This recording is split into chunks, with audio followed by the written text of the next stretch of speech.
Yo, it's Mel from Rap Rankings. To hear the full episode this clip comes from and all the other episodes, stop by raprankings.com or search Rap Rankings on your favorite podcast platform.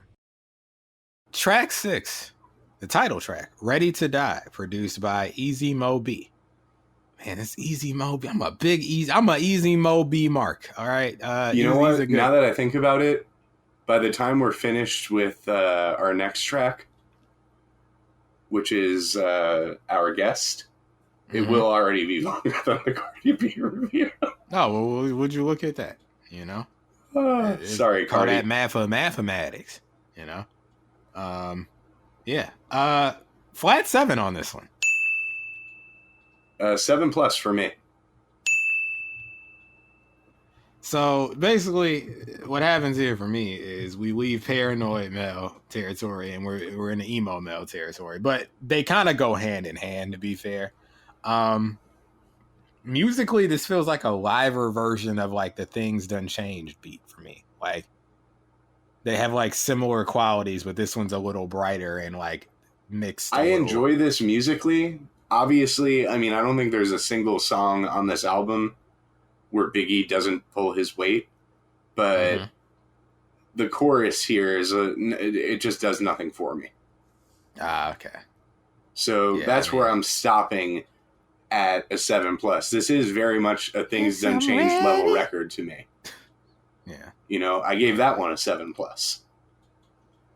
So I'm not saying we're dipping in quality here, like we're on a downward spiral or anything like that, but coming after, like, to me, 3, you know, very, very high quality records, this one feels like,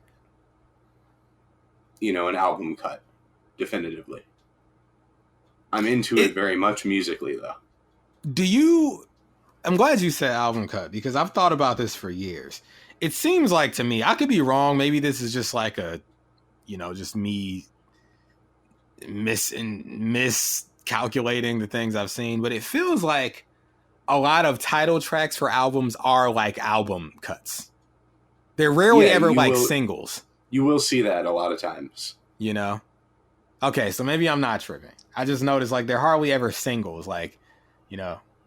But I guess that makes sense. There are sometimes, but it's usually, I feel like, when an artist is new and they're only known for that song. Right, okay. And so they're trying to capitalize. It's like, you know, whatever title by the artist who brought you the song, whatever title. Right. Okay. Yeah, you know. Well, I'll give you one recent example, not in rap, but Dixie Chicks' first single from their album was their album title. Oh, okay. What song was that? Gaslighter. So it was the title of the album and the title of the first single. Lover by Taylor Swift was a single, even though it wasn't the first single. True. And that was the name of her album. You got to talk about The Boy too. You know that Take Care, that was a single. Oh yeah, Take Care. He ended up making that song a single. Right. It's been done. It's just I don't think it's super common. Right. Which is what I was basically, so not every album has a title track. True. Also true. Very true. How much do you think rides? I've never been a big fan of title tracks myself personally. Like making them, like me making them, like when I was an artist. Like I never liked naming a track after the album. I wouldn't do it usually. Yeah, it just. Sometimes I would call like the intro, you know, whatever the name of the title was, intro, but I would not use the album title as a song title. Yeah. Like 100% of the time, actually. I would think of people Googling it and like I didn't want them to have to like add song to the end or like, you know, try to find I haven't made up my mind about whether I like them or not as a listener. I don't think I have an opinion about that. No, as a listener, it varies. You know, it's always going to vary is if the song's good or not, you know? Yeah, as a creator, I wouldn't do it. I don't think it's like, oh man, title tracks always seem to let me down, or like, I'm a huge title track guy. Oh yeah, no, I feel like, I couldn't say one or the other. I don't know. like about that. This is a good title track. It is. And, what I wanted to bring up is because we were supposed to, do this album back in January. And back in January, I think I gave it the same rating, but I wasn't in like an emo cycle like I am now. So this ties into the record, trust me. As I've told them already on the show, I was on a flight last week. And, on flights, you end up sometimes pondering death, because, to be quite frank, get religious in the air when that turbulence hits, So it's like, but for the first time, I noticed I wasn't really tripping. Like, I was like, if this is it, this is it. Like, now it could just be depression, but, I'm in general, I'm kind of built like that about death. Like, the idea of it isn't that frightening to me. But this is the first time where, like, I didn't even get the sense like, oh, please, God, just let me live through this. And no, I was just kind of like, hey, if this is it, whatever. Like, I've seen enough. Like, it wasn't a flippant thing. Like, it was just like, I wasn't antsy about it. Was just like, I'm ready. I'm content. This man would have went down. All right. There would have been no chance to make fun of him for liking sicko mode more than give me the loot. This would have been horrible. Look, I made it. The Jesse and Moulz celebration of Mel's life episode, the series finale of Rab. Oh, man. Come on. I would have hoped you would have made it comedy style for me, because that's what I would have wanted. But, yeah, this track, as I was listening to it on the flight, and I was just kind of like, man, am I actually ready to die? Like, and I don't mean for this to sound like a depressing thing, but I think the idea of being ready, it's a contentment. It's like, if it were to happen today, I would be fine. Whereas, as recently as January, I had second thoughts. I don't know, something's happened, I think, in my life recently where I'm just kind of like, hey, whatever. Like, if this is it, this is it. Like, I have he seen knows enough. He knows CLB is about to be garbage, and he's just he knows there's nothing left in that Better World fragrance house for him to smell. Oh man, look. I gotta say, it's humorous. The idea that Mel is ready to die because he doesn't have faith that CLB will be any good. That's fitting for my character on the show, but no, that's not true, folks. It's just the world at large seems to have run its course. So I would be fine if it all ended for me. But don't be alarmed hearing that, folks. I'm not saying that like I'm in a hurry to. There's a difference. Being ready and being in a hurry, there's a difference. But anyway, so the song, it's not really about that until the ends of the verses. It's really more so about him being like ready for the conflict because he's ready to die. It's not like a depressing emo song, like, but it's like, yeah, like he's with all the activities, like, because one way or another, like, it doesn't matter to him, like he'll go out guns blazing.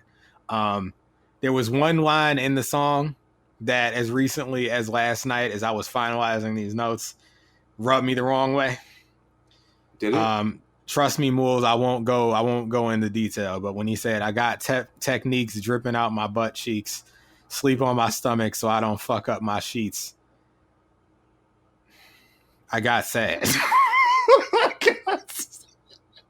I got sad listening to that. I got really sad. But anyway, like I was saying, the ends of the verses, I'm ready to die and nobody can save me. Fuck the world. Fuck my moms and my girl. My life is played out like a Jerry curl. I'm ready to die. I don't know if that was supposed to be funny. If that was supposed to be like big black humor, but it was funny to me. Usually people don't say my life is played out like a Jerry curl. I'm ready to die. I don't know. Maybe it wasn't supposed to be funny, but it was funny to me. Yeah, I mean, it's an album cut, though. It's just like generalized violence and threats, and, he ain't scared of y'all. That's pretty much what happens here, right? I mean, is there any more that happens? No. I mean, it's the title track, folks. It's ready to die. You're ready to die, Yeah, I'm a sick guy. So I kind of laughed through a lot of this, but it's because I enjoy dark humor, and it's just like, I mean, my only other takeaway is, this beat and like song concept felt like it could have been something that Pac was doing around this time before his shit ended up sounding like super West Coast. Funny you say that, because there's a track coming up almost that reminding me of like Me Against the World a little bit. Oh, that might be my favorite Pac album. I don't know. I've rated that. I haven't rated All Eyes on Me yet though, so I don't know. But yeah, it's funny you say that though. There's a track coming up that I could definitely hear Pac on. But I know exactly which one you're talking about, and I felt like if not Pac, Ghetto Boys. Okay. Should we just go ahead and say it? See if we're on the same page. Everyday Struggle. Yes. Yep. That's the Moulz Mel. Moulz Mel. At the end of the day, one of them doesn't go to Sicko World and the other does, but they both agree. But when it comes down to it, we put Rab above everything. Pac and the Ghetto Boys could have been on Everyday Struggle. Oh, for sure. I could hear it. But yeah, this is it's just talking about a lot of the ugly stuff that comes from life. It's just like it's remorse, guilt, self-hatred, anger. I got a question for you, Moulz, as I'm looking at these lyrics. Are you familiar with, I don't know, is this a black phrase? Like, I split you to the white meat. Are you familiar with the white meat? I've heard the phrase. I've heard it said before. I don't know if it's white. I mean, I don't know if it's exclusively. I've only ever heard it from black people, and growing up. So that's why I feel like it might be black, but I'm not sure. I've heard it before. For clarification, folks, the white meat is like, if you've ever been like got a gash or a cut so deep, it like goes so far past the skin. I'm not even really sure anatomically what it is. We refer to it as the white meat, but it's not meat. Is it the bone? Perhaps. It might be the bone. Call in 718-635-0743. Is the white meat typically like a black colloquialism? Is answer it referring to the bone? Is it? Yeah, answer. Is it a black colloquialism? And furthermore, is it the bone? Is the white meat the bone that you're seeing, or is it like a deeper layer of the muscle or tissue? Right. What is the white meat exactly? What is it really? I don't know. Call in. Yeah. Just final like offhanded thing. There's a part where he's rapping. He's like, "Your face, my feet." It reminds me of I don't know if this was the inspiration, but have you ever heard that A$AP Rocky song with Skepta that Praise the Lord? One of the only A$AP Rocky songs that I like. I like less than like 5 songs. We're hearing Travis Scott, A$AP Rocky. I like less than 5 songs. I want to know when Mel's V-Lone capsule is dropping. I don't wear that stuff. Don't do that. You can't do that to me. You know you're being intellectually dishonest. I just bought 3 shirts from Walmart. Okay? I'm not a fashion. This man's new nickname is Virgin Abloh. It's lit. Virgin Abloh. Wow. All right. Well, I walked into that, I guess. But there's a cadence in that song that reminds me of this. But yeah. Big says suicidal. I'm ready, and I laughed. There's laughing in the beat. I don't know if you've noticed. I think Biggie, he knows. He knows like insane, hysterical Joker A$AP Mel. He Rocky gets it. And Skepta. What about them? I'm done talking about them. In fact, I'm done talking about being ready to die. I'm just thinking about Kodak Black Adele. Kodak Black Adele? Yeah, with her, with the knots. Oh, what are the bun bee knots, whatever. Buntu. I don't know. Bantu. There was my people looking at me. And you ain't black. I'm sorry. I don't know. Yeah. All right. I don't want to see no crying at my funeral. Me either, Big. I get it. Or I think Puff might have said that. I don't know. Regardless, sentiment, I agree. Is it time to bring in the guest? He's waiting outside the studio. All right. Well, we don't want to keep him waiting. It could be said that. Actually, no, I won't make that joke. I was gonna make a joke. Make it. I don't want to make that joke. No, I don't want to make the joke. No, I don't want to make a joke. Make the joke. It wouldn't have been a valid joke because I remembered the actual situation, so I couldn't have made that joke. Okay. No, I can just say the joke I was gonna make was because we were gonna do it in January, and it was our decision to push it back. I was gonna say, this guy coming up, he had one more chance to appear on the show, and he took it after, but it wasn't his fault. One more chance. Yeah, because the way the joke would have worked is he messed up, but he didn't mess up. We pushed the review back, so I can't be like, oh, he screwed us and he had one more chance. We were going to do it election week, but things were too hectic and crazy for this album. Right. So we pushed it back to season 5. It was originally going to be so crazy in season 3. You guys love season 3. We were in inner turmoil. We didn't know what the hell was going on. We were losing it, man. They don't. We were scared. We thought that our favorite president, Donald Trump, was going to get ousted from the White House. What? All right. And me and Mel, we prayed for 40 days and 40 nights, but they couldn't deliver us the outcome. No, this is not what happened. He ain't I don't have a favorite. No one should have a favorite president because no one should trust presidents. Okay. If you have a favorite president, Mel. We know you didn't vote for Trump. You can't be too sure in these days and times. People like to, what they did to Big Taylor?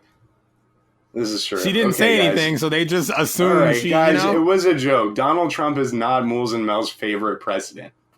We didn't pray for 40 days and 40 nights. It was just a crazy week. You were there.